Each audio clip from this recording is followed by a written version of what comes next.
Olá, tudo bem? Está começando agora mais um podcast Talk Mais, o podcast aqui do portal SPR+. Hoje, mais uma vez, um especial de eleições. Eu sou Gabriel Duarte, aqui do meu lado, o nosso jornalista José Guilherme Ferreira. Tudo bom, Zé? Tudo bem, bom dia. E hoje a gente recebe aqui Wilson Cabral, que é doutor em economia, professor do ITA atualmente, está em São José desde 96, não é isso aí? Quando veio fazer mestrado aqui no INPE. E atualmente é pré-candidato a prefeito de São José dos Campos pelo PDT. Seja muito bem-vindo, Wilson. Obrigado pela oportunidade. Queria te perguntar sobre a sua trajetória política, né? Você tem uma trajetória política assim consistente, você estava comentando com a gente também, que vem atuando desde 2010, foi filiado já ao Partido Verde, o PV, mas eu queria saber, vai ser essa é a sua primeira candidatura de fato, né? Sua primeira investida nas eleições, né? Eu queria saber o que te motivou dessa vez a pensar, vou tentar partidariamente, né? Sim. Essa entrada partidária na política. Então, Gabriel, só corrigindo, eu não fui filiado do PV. Eu fui filiado da Rede. Rede de Sustentabilidade. Perdão, é que eu olhei a camisa verde e já... Bom, sim. O PV deixou de ser tão verde assim, né? Uhum. Então, a Rede assumiu esse protagonismo. Isso. Mas, enfim, sim, eu diria que eu trabalho já politicamente há um bom tempo, embora do ponto de vista de filiação partidário, eu só fui me filiar em 2018, se não me engano. Tá? Então, e me filiei inicialmente à Rede. Sim. O PDT é o meu segundo partido. Né? Então, eu saí da Rede em 2020 e desde então, mais recentemente, estou no PDT. E também você integrou aí vários conselhos, né? E isso é uma atitude política, né, Wilson? Não deixa de ser, embora muitas vezes a maior parte das representações que eu fiz nesses conselhos era técnica, né? Ela tinha um cunho mais técnico. Né? Eu representava o ITA, né? Tanto no Conselho Municipal de Saneamento Básico quanto no Conselho Municipal de Meio Ambiente. E o fiz desde 99, em vários momentos, né? Do COMAN, por exemplo, Conselho Municipal de Meio Ambiente, e mais recentemente dos dois, do COMAN e do CONSAB, Conselho de Saneamento Básico. E também da Fundação Cassiano Ricardo, né? Mas aí não representando o ITA. Aí foi como uma figura de notório saber, né? Acharam que eu tinha notório saber na área cultural. Eu tentei fazer por onde, né? Nessa questão. Tinha muitas coisas interessantes para lidar, especialmente a parte que envolvia um pouco mais da economia, que eu, fazendo jus ao meu doutorado. Então, por exemplo, as leis Desculpa aí, gente. Gente do céu. As leis a LIF, né?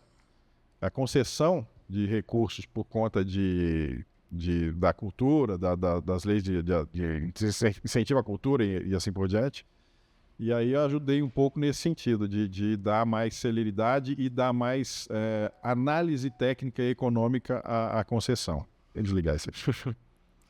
Você vem agora como candidato, né? Então, é muito diferente agora a sua proposta. Eu vou perguntar diretamente.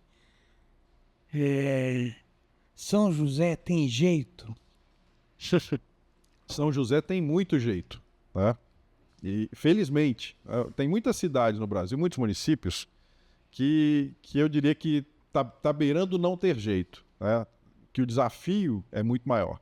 São José tem um desafio muito grande, mas ela tem capacidades também que a mobilizam. Né? Então eu diria que tem jeito, tem muito jeito. E parte desse jeito é o quê? Nós temos uma rede de instituições de ensino, pesquisa de altíssimo valor. Nós temos um conjunto, né, de empresas e de organizações da ordem econômica, né, que também tem um altíssimo valor agregado, que contabiliza uma massa crítica, né, muito boa e uma capacidade, inclusive operacional, por conta de um orçamento também bastante razoável, né, que dá essa possibilidade para a cidade. São José é inteligente, resiliente, sustentável. sustentável. Você acredita? Porque esse é o atual mote da prefeitura, né? É. Mas você concorda? Não concordo. Por quê? Sendo bem direto, eu não concordo. Porque é o seguinte, você tem... Vamos lá, o que a prefeitura alega e por que ela se diz inteligente, resiliente e sustentável? Porque ela fez um processo junto à ABNT. A ABNT lançou, né, uma série de normas para cidades inteligentes. São 3 normas: inteligente, sustentável e resiliente. Tá? E 3 eixos, mais ou menos, complementares.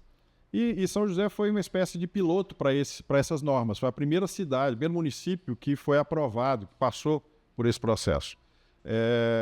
Agora, eu pergunto para a própria prefeitura, onde estão?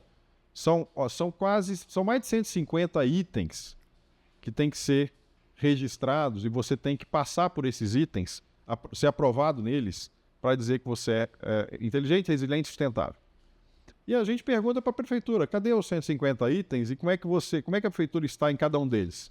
E não te apresentam. Né? Então tem uma petição junto ao 156 da prefeitura, um pedido de informações que não me é respondido até hoje, desde setembro do ano passado. Por quê? Porque eu sei quais são, eu estudei essas normas, eu sei quais são esses itens e sei que a prefeitura, em muitos deles, não passaria.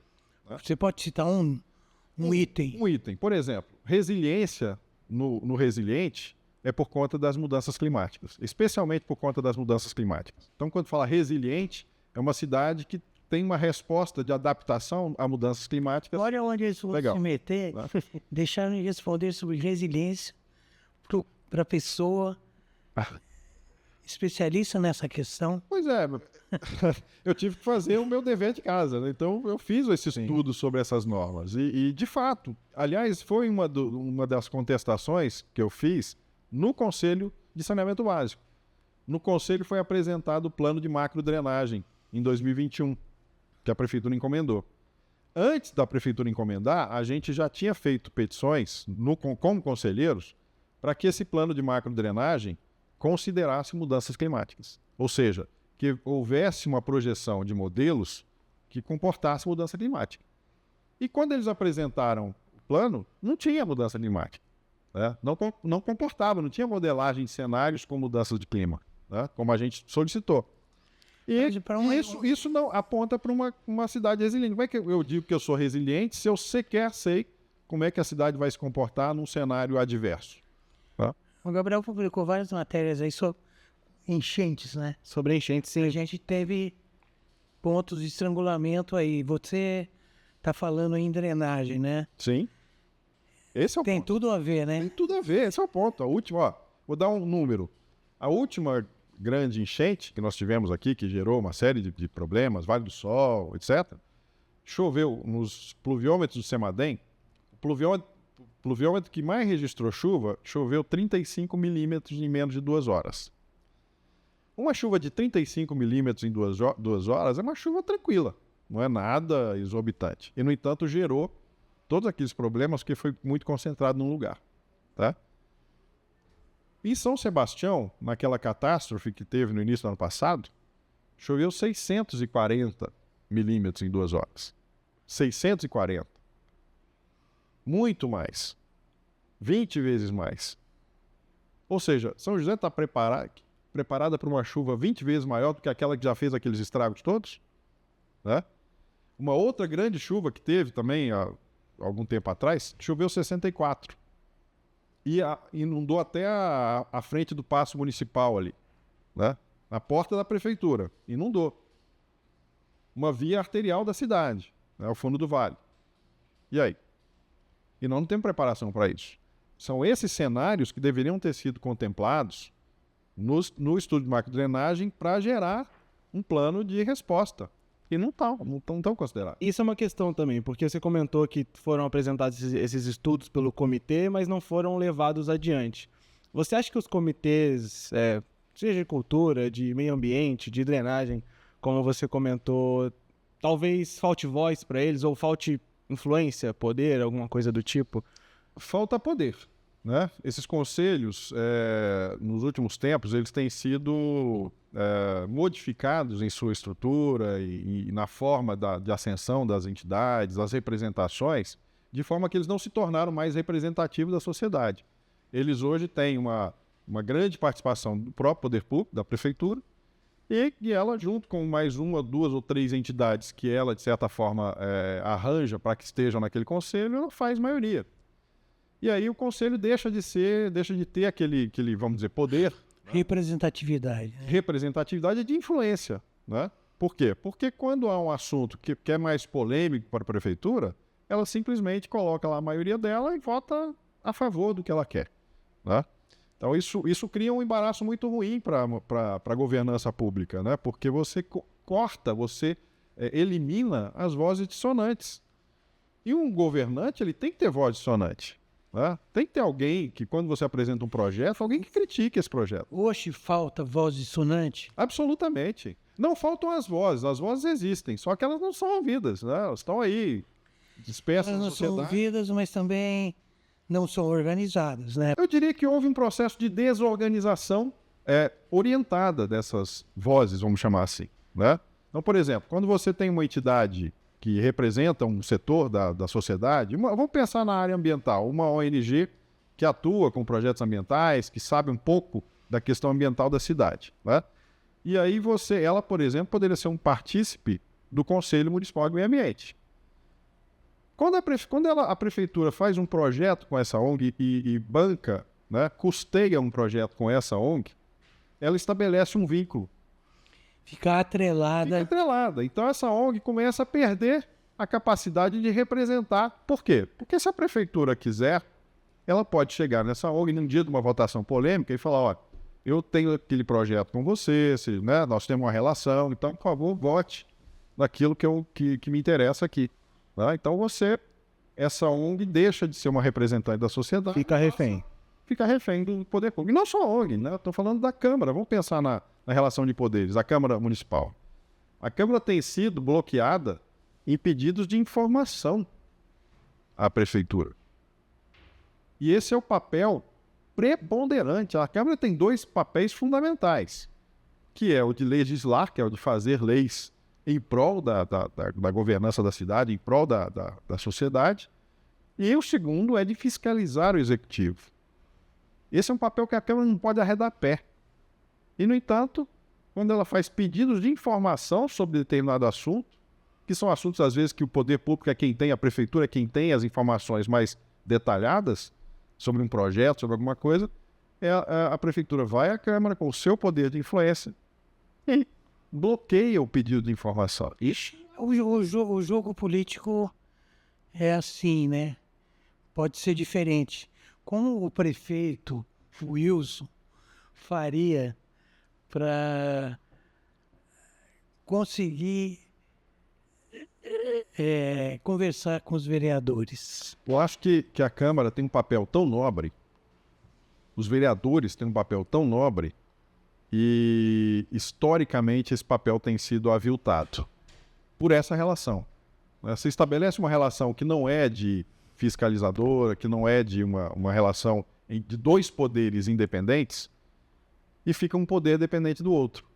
E aí você limita as ações, por exemplo, da Câmara a coisas muito pequenas, por exemplo, dar nome à rua e assim por diante, né? Boa parte dos projetos da Câmara são para conceder título de cidadão e para dar nome à rua, né?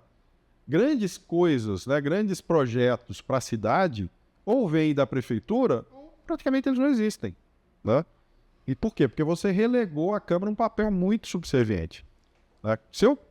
Se eventualmente vier a ser prefeito, eu acho que isso não é para mim, isso é para qualquer prefeito que venha assumir, uma relação republicana com a Câmara é o seguinte, é dar valor à Câmara.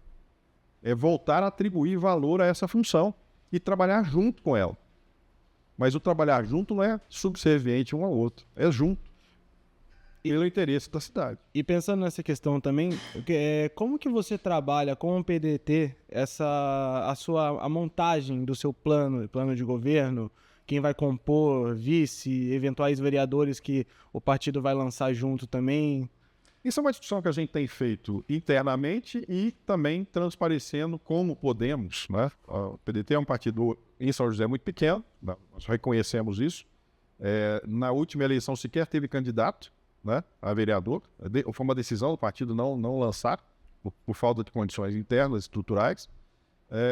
Mas a gente tem feito isso internamente e tentado transparecer, buscando pessoas na sociedade, buscando técnicos, etc., para nos ajudar a elaborar esse plano de governo. Ele não está elaborado. Tá? Nós temos algumas diretrizes, algumas coisas que nós queremos. E essa questão, por exemplo, da relação de poderes, da relação do Executivo com a Câmara, isso está muito bem delineado como diretriz no plano de governo, embora ele não esteja completo. Tá? Então é assim, quer dizer, e em algum momento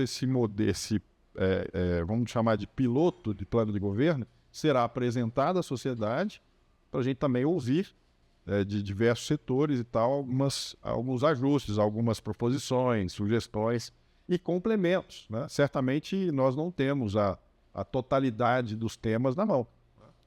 Outra coisa que você comentou até nos bastidores aqui com a gente é que a intenção é o PDT lançar somente candidatos que nunca participaram de eleições, né? Isso foi uma decisão que a gente tomou agora recentemente em função de nós tentamos, né? Não vou dizer que não tentamos. Você imagina a dificuldade de você lançar uma chapa de vereadores competitiva, né? No ambiente político como a gente tem. Então, hoje você tem 2 ou 3 partidos que dominam o recurso, né, o dinheiro, vamos dizer, das campanhas eleitorais, domina mesmo, tem muito dinheiro. O fundo esse ano bateu recorde, o fundo eleitoral esse ano bateu recorde. E quem se beneficia são esses partidos que se aglomeraram, estão aí. E eles têm ofertado dinheiro mesmo, eles têm ido a campo, ofertado dinheiro. E outra, eles ofertam partidos, né, como eles já cooptaram, de certa forma, alguns partidos, eles chegam e oferecem, buscam alguma liderança, né? E falam, olha, aqui você pode escolher, tem uma cartada aqui de partidos que você pode escolher, qual que você quer entrar, todos eles estão na minha Qual base. cor que você quer aqui? Qual cor que você quer? Você tem um perfil mais assim de direito, então esse aqui cabe bem para você, né? E dinheiro, e você vai ter tantos R$1.000 na sua campanha, inicialmente, talvez até mais, para você já começar a mobilizar esse... Né? Então, isso é muito difícil você lidar com essa máquina desse jeito. Tá? E na dificuldade, justamente, de trazer aqueles que poderiam ser mais influentes, etc., nós tomamos uma decisão de sairmos com uma chapa que não tem nenhum político partidário histórico. Tá? Então, bem possivelmente, isso só vai se definir agora no final da janela partidária, no próximo sábado, nós possivelmente sairemos com uma chapa completa com nenhum candidato que tenha participado de eleição. Mas, a começar do pré-candidato a prefeito. Mas aí para tornar isso... Já participei de eleição para síndico, para conselho, de diversas coisas. Mas para tornar essa chapa competitiva, como você está falando, a ideia é apostar em quê? Candidatos que de repente têm um perfil mais técnico? Não só o perfil mais técnico, tem a representatividade sim, mas que pouco tiveram vozes ouvidas, por exemplo. Então a gente tem vários nesse... Né? Alguns, inclusive, que representam segmentos que estão completamente menosprezados hoje na governança municipal.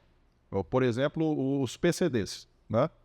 Os portadores de necessidades especiais, enfim.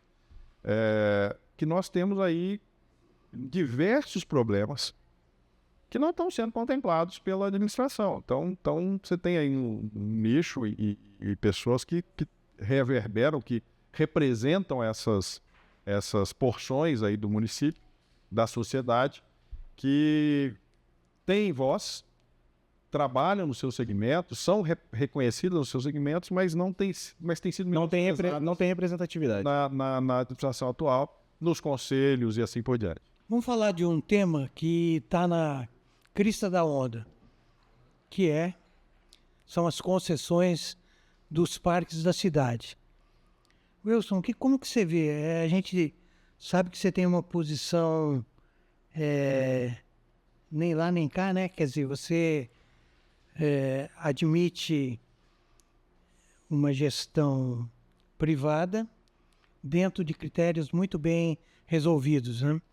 Como é que você vê isso aí? Eu acho o seguinte, até para desmitificar a questão do nem lá nem cá, que vão falar que eu estou em cima do muro, né? Mas eu vejo o seguinte, eu vejo que para algumas coisas é importantíssimo que o poder público seja o controlador, o ofertante e faça a coisa acontecer a partir do poder público. para outras, e são diversas situações, você pode ter, junto ao poder público, uma concessão para a iniciativa privada. O que eu acho importante? Ou seja, eu não creio que a privatização ou a publicização ou estatização seja o ponto principal. Para algumas coisas, sim. Para a grande maioria, não. O que é o ponto principal? Se você vai fazer uma concessão, seja uma privatização ou uma concessão, de algo que é uma responsabilidade hoje do poder público, você tem que garantir que o poder público mantenha essa responsabilidade. E que ele se comprometa, inclusive, com que a coisa aconteça com as salvaguardas que essa responsabilidade garante. Por exemplo, o caso do Parque da Cidade. A concessão que está aí, né, como você colocou, na crista da onda. É a do momento, né? É a do momento. Você tem um parque histórico, um patrimônio que é histórico, cultural e ambiental da cidade, que foi conquistado a duras penas e que vem sendo mantido precariamente pelo poder público. Né? Então, toda a parte histórico-cultural, por exemplo, está se deteriorando. Casa lá do Rino Leve, o Burle Marx, o jardim, os paisagismo do Burle Marx praticamente já se perdeu. Então, o que hoje está se tentando fazer é uma reconstrução desse paisagismo. Então, o poder público deteriorou sua função. Não deveria ter acontecido isso. Ou seja, a prefeitura tinha que garantir condições de funcionamento. Agora, deteriorado, agora ela está vindo com um processo de concessão, porque ela diz que não está conseguindo, né, que o poder público não está conseguindo bancar ou custear, porque isso tem um custo muito alto, e etc. De fato, tem um custo alto. Mas também tem uma percepção na sociedade de um serviço, um bem, que sim, tem que ter custo para mantê-lo. A sociedade vê aquilo com bons olhos. Pergunta para qualquer cidadão joseense se ele não gosta do Parque da Cidade, você não tem apreço pelo Parque da Cidade. Quero levantar aqui que uma recente pesquisa do jornal O Vale mostra que a maioria defende a concessão do Parque da Cidade. Quer dizer, há um sentimento de que precisa fazer alguma coisa. Sim, sim, exatamente. E bem possivelmente a intenção da concessão, ou seja, essa demonstração da sociedade que acha interessante a concessão, está vinculada à percepção de deterioração, ou seja, você está perdendo o parque. Então, melhor que conceda e que se a concessão vai manter o parque integral, ótimo, beleza. Agora, a prefeitura anunciou, fez um anúncio estardalhaço, né, com vai ter uma roda gigante, teleférico, hípica, um shopping com estacionamento vertical, ou seja, tudo isso parece descaracterizar a proposta original do Parque da Cidade, né? Isso para atrair a iniciativa privada. Mas aí você está deixando exatamente uma daquelas salvaguardas. Poxa, a salvaguarda é manter o patrimônio histórico, cultural e ambiental do Parque da Cidade. Se eu não consigo fazer uma concessão que garanta isso, então eu sou contra. Tá? E mais, essa garantia tem que passar pelo quê? Eu tenho que ter gente capacitada para fazer esse edital. Tá? Edital de concessão. Não é simples. Está acontecendo em São Paulo com a Enel na energia, é um problema da ANEEL, da Agência Nacional de Regulação de Energia Elétrica, porque o contrato de concessão foi mal feito. Né? Então, o órgão regulador do Estado fez uma coisa que não deveria ter feito, ou deveria ter feito melhor. Então, se a prefeitura não tem gente capacitada, não tem quem elabore esse edital de concessão muito bem elaborado, né, para amarrar todas essas salvaguardas, isso pode dar ruim. Segundo, a prefeitura também tem que ter capacidade para fazer a gestão e a fiscalização desse contrato. Uma vez que houve a concessão, ela tem que ter gente com capacidade de acompanhar e fiscalizar, que muitas vezes não tem. Você enxuga de tal forma o quadro público, né, a lei do Estado mínimo, que você faz a concessão e depois não tem quem fiscalize. Né? Isso está acontecendo em São José dos Campos para várias coisas, desde a saúde, com o lixo, né? Concedem a iniciativa privada, fazem uma terceirização, mas não tem capacidade crítica mínima para fazer uma fiscalização decente e assim por diante. E aí você põe a perder. Você acha que há um excesso nessas terceirizações, concessões? Eu acho, não tem dúvida que é um excesso. É um excesso e assim, há quase um dogma. Um dogma de que o privado é melhor que o público. E isso está errado. Né? Se você tem... O Estado tem que estar gerindo as águas. As águas? É. Você está dizendo a respeito da Sabesp? Eu acho que sim. Águas, saneamento, né? Saneamento básico, são como monopólios naturais. A gente chama de monopólio natural. Tá? Ou seja, é difícil você tratar isso com competitividade. Você ter várias empresas, por exemplo, no mercado que ofertassem água e saneamento, e aí você podia escolher. E essa escolha garantiria uma competição que vai levar ao melhor serviço. Né? Então, como são monopólios naturais, você tem problemas também quando você faz essa concessão, essa privatização. Né? Então, a Enel aconteceu agora em São Paulo. Eu fiz uma parte do meu doutorado na Inglaterra. Fui estudar justamente esse tema de águas na Inglaterra.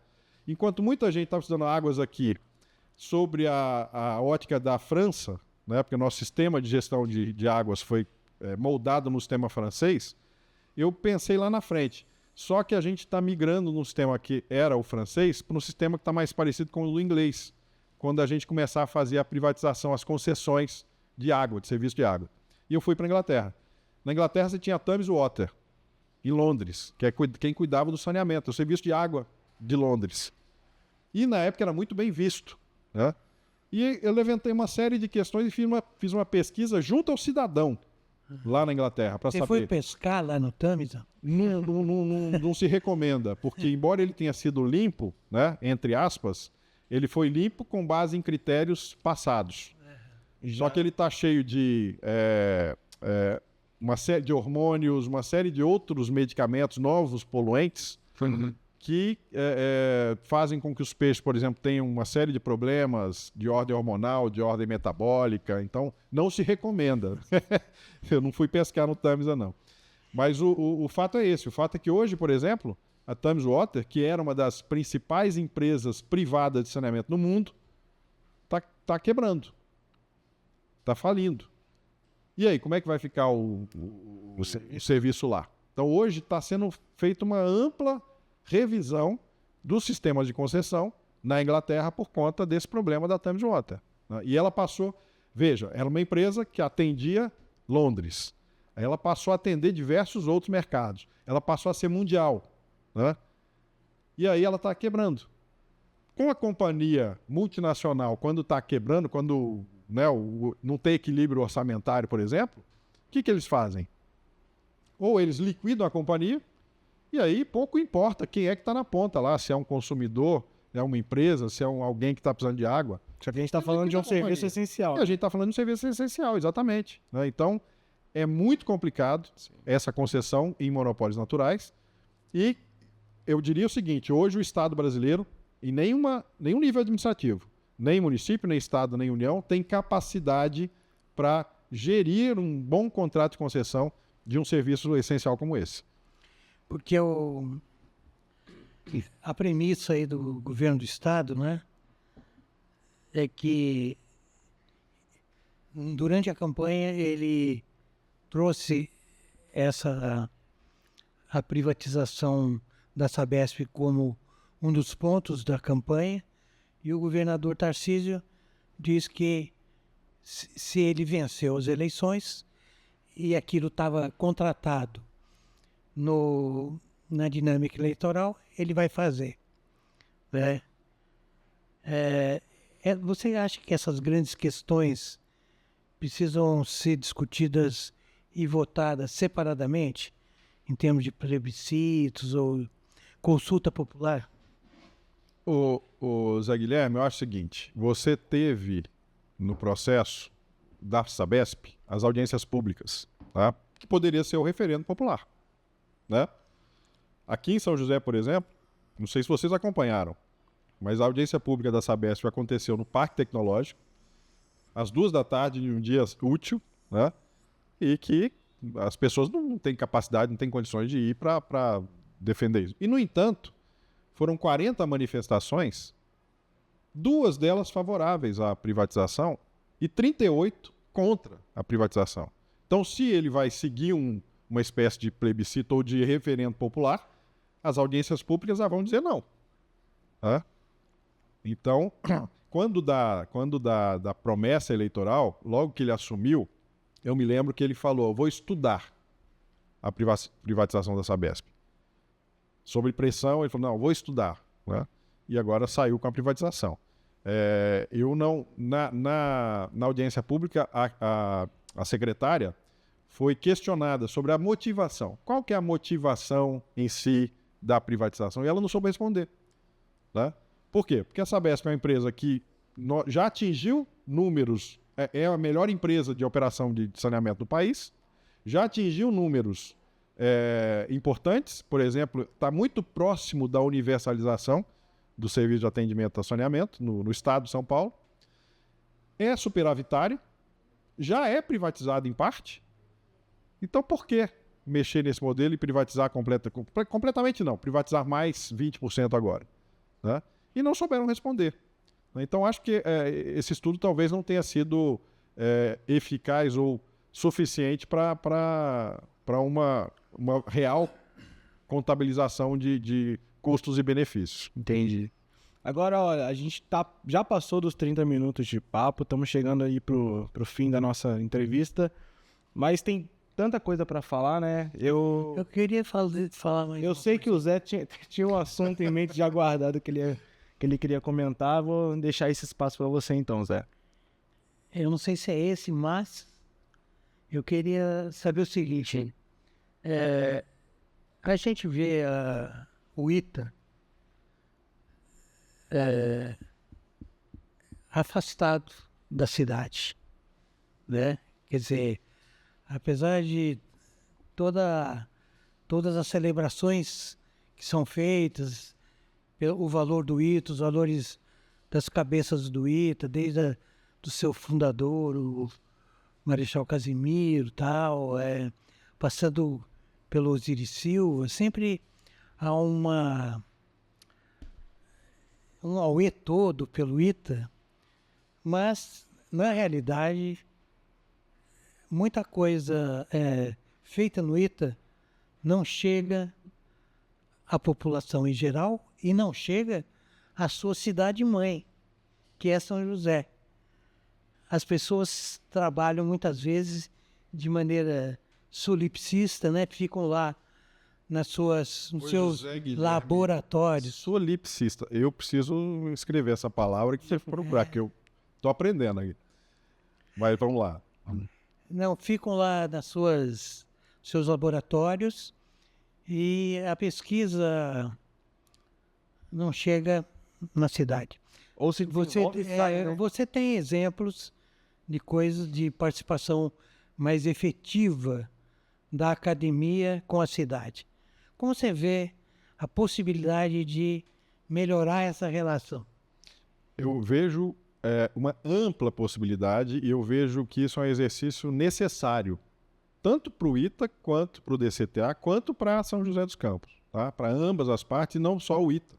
Estou falando das instituições de ensino e pesquisa, outras, né? O próprio INPE, né? Univap, a Unesp, enfim, a gente tem diversas instituições, tem uma possibilidade de, por exemplo, fazer com que coisas que estão sendo desenvolvidas de altíssima vanguarda nesses institutos se apliquem ao cotidiano da cidade e vice-versa, e que soluções demandadas pela sociedade aqui iniciem a sua incubação, sua gestação tecnológica aqui no ITA, no INPE e assim por diante, e que possam, inclusive, ser voltadas para a cidade, né?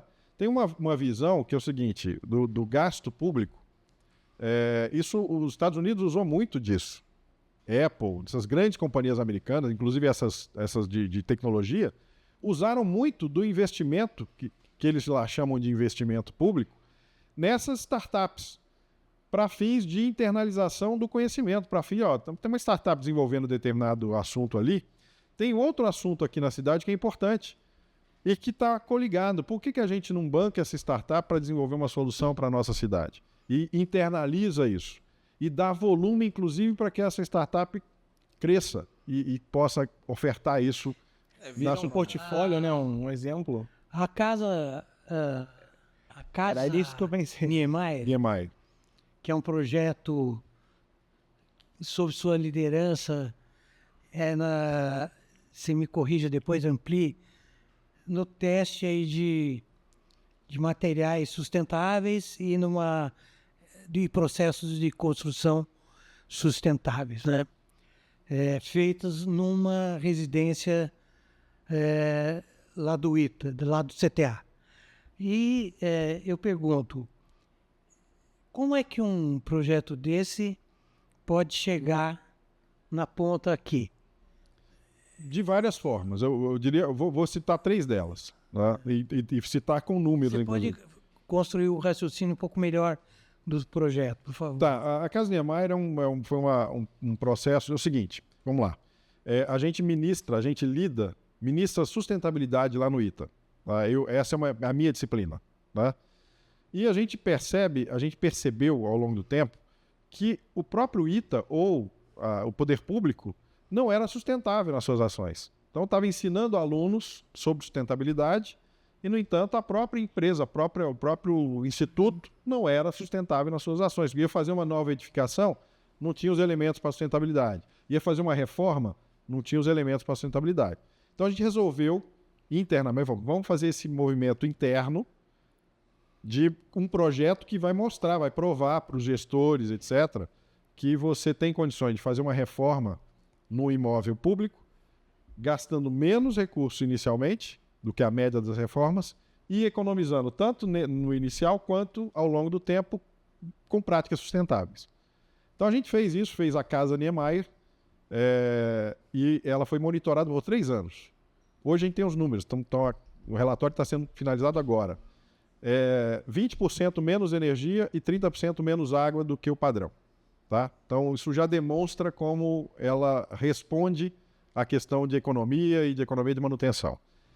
E uma questão que é até curiosa, a gente também está trabalhando a usabilidade, ou seja, no uso da residência, a gente está inserindo metas para sustentabilidade. Uma delas é a compostagem e outra delas é o consumo consciente. A nossa geração, e quem habita essa casa sou eu, justamente para monitorar esse processo, uma família, a minha família, nós produzimos 500 gramas de resíduo, lixo, por pessoa dia. Isso é muito... Enquanto a média da cidade é de 1 quilo por pessoa dia. Então é 50% menos de resíduo. Tá? Então, por quê? Aí é uma questão não só da casa em si, mas de um hábito de consumo dos ocupantes, mas também porque tem compostagem, tem separação adequada e assim por diante. Tem sushi. Tem sushi, tem sashimi e assim por diante. Bom, eu sou vegetariano mais recentemente, né? Ovo lácteo vegetariano. Mas meus filhos ainda consomem carne. Então tem sushi. Perfeito. Aproveitando então essa deixa aí da gastronomia, vamos finalizar o bate-papo com um ping-pong, né? Para perguntas e respostas rápidas, coisas simples, pra gente... Uma palavra. Fechou? Difícil, são perguntas rápidas. Vamos lá. Primeiro, o seu lugar preferido em São José? Parque da Cidade. Parque da Cidade. Restaurante favorito na cidade? Aproveitando essa. Irie. Tradicional, né? Tradicional restaurante japonês, Irie. Uma atividade que seja diferente você recomenda para as pessoas aqui em São José? Seja diferente? Uma visita ao banhado. Perfeito. O melhor livro que você já leu? Melhor livro? É que eu li tantos que é difícil, mas vamos lá. Livros que mudaram muito, que me formaram lá atrás. Admirável Mundo Novo, Aldous Huxley, e outros dele também. Você falou um? Quer mais? Já que você está no embalo... Estou no embalo. Tem um livro recente. Aliás, fazer um merchandising aqui. Um professor, colega meu, que se aposentou recentemente do ITA, professor Milioni, que escreveu um livro muito interessante, instigante, que chama A Vida Mais Invisível de Maria das Dores. Tá? Então, um livro muito interessante, muito legal, que fala da questão racial, né? Mas dentro de uma visão, inclusive, histórica. Muito interessante. E ele partiu, o mais legal é que ele partiu de um outro livro. Caramba. Que é o livro A Vida Invisível de Eurídice Guzmão, que era uma mulher no início do século passado, uma mãe de família. Que inclusive tem filme, né? Marta Batalha. Eu não sei se tem filme. Tem um filme com a Fernanda Montenegro, se eu não me engano. Ah, legal. Enfim. Bom filme. E A Vida Invisível do livro da Marta Batalha era da mulher, uma dona de casa, branca, né? E era invisível por quê? Pelo machismo. E aí o Miglione identificou uma vida mais invisível ainda. Não vou dar mais spoiler. Fica aí a dica, né? Fica a dica. Próximo, o maior brasileiro de todos os tempos? Há vários. Uma E figura acho inspiradora. ruim, uma figura inspiradora é legal. É, Eu uma acho ruim figura, a gente isso. ficar iconizando. Isso, não, Mas é. Nesse sentido, figura de excepcional referência. Pra mim é Casimiro Montenegro Filho. Então, nem preciso perguntar o Jusense também, né? O maior Jusense. Mas ele não é juense. Ah, ele não é Jusense? Não. Ele bom, deve ter tido É, tem juense, né? uma ele grande é trajetória, né? Ah, sim. Ele... Como é que ele é um José É um Jusense. de coração, né? É válido. Agora, para fechar, queria que você definisse em uma palavra possíveis candidatos que de repente você vai encontrar aí na corrida eleitoral. Primeiro, o prefeito Anderson Farias. Deixa muito a desejar na administração pública. Ok. Eduardo Cury. Começou no município, quando foi gestor, essa coisa da ode à terceirização, né, que é uma coisa que está nos afetando muito aqui e eu não recomendo. Emanuel Fernandes. Foi um visionário na época. Acho que ele focou na questão de gestão, que era uma carência. A gente estava passando por um processo em que a gerência da cidade precisava ser retomada, e ele fez isso muito bem, né? Mas aí depois, com o passar do tempo, essa coisa do Estado mínimo e da ode à terceirização, eu acho que num primeiro momento foi bem encaminhado, mas hoje a gente está penando e vamos ter problemas ainda com isso. Perfeito. Faltou um. Tem o Dr. Elton. Não, faltou Felício. Felício, prefeito, de repente? Não, para o Felício Ramute foi prefeito de São José Ah, sim. e está dentro desse... Ah, ele tá Está dentro desse no cenário, né? Desse cenário? cenário do PSDB local. Eu não diria que está mais no cenário do PSDB, né? Porque há muito... Do PSD. Há PSD muito agora, né? rompeu com o PSDB e um rompimento ruim, eu acho, que causou traumas no próprio PSDB. Aliás, está sendo traumatizado de novo agora.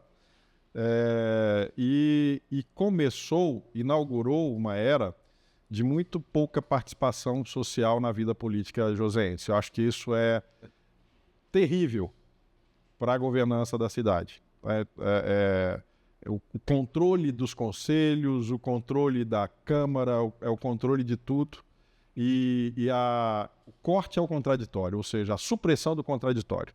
Isso é muito ruim. O prefeito, o governante, ele precisa ter o contraditório e o contraditório tem que aparecer, né? Isso faz parte de um processo republicano e é bom que aconteça. Perfeito. E o Dr. Elton, então, para fechar? Dr. Elton, eu acho que precisa ver as votações do Dr. Elton na Câmara como vereador e na Assembleia como deputado. Eu acho que isso é que vai demonstrar o histórico dele. Eu vou dar um spoiler. Ele votou a favor da termoelétrica aqui em São José dos Campos. Ele votou a favor da mudança da lei orgânica municipal, que tinha colocado um veto a termoelétricas no município, e ele votou a favor de abrir-se, de acabar com esse veto para que pudesse ter termoelétrica aqui. A gente fez uma incursão à Câmara na época, explicamos os problemas disso, etc. Ele é um médico, né? Sim. Na época, inclusive, quando eu fiz uma preleção na Câmara, eu falei, eu gostaria que pelo menos os médicos dessa Câmara, que eram 2, votassem contra isso que pode gerar um problema muito sério para a cidade em termos de poluição atmosférica e saúde. E ele votou a favor. Então, fica aí há que se considerar o resto do histórico. Perfeito. Wilson Cabral, atualmente pré-candidato a prefeito de São José dos Campos pelo PDT. Muito obrigado pelo papo, pela conversa toda, por apresentar suas ideias aqui no podcast Talk Mais também. Seja sempre muito Vamos bem-vindo. lá, e tem mais ideias e estou pronto para mostrá-las e para compartilhar e para ouvir, inclusive, opiniões contrárias, favoráveis, enfim. É isso aí. Obrigado pela sua presença. Obrigado também, Zé, pela participação. Obrigado. E obrigado a você que assistiu a gente, ouviu até agora. Esse podcast fica salvo no nosso Spotify, no YouTube e nas demais plataformas de streaming. Até a próxima!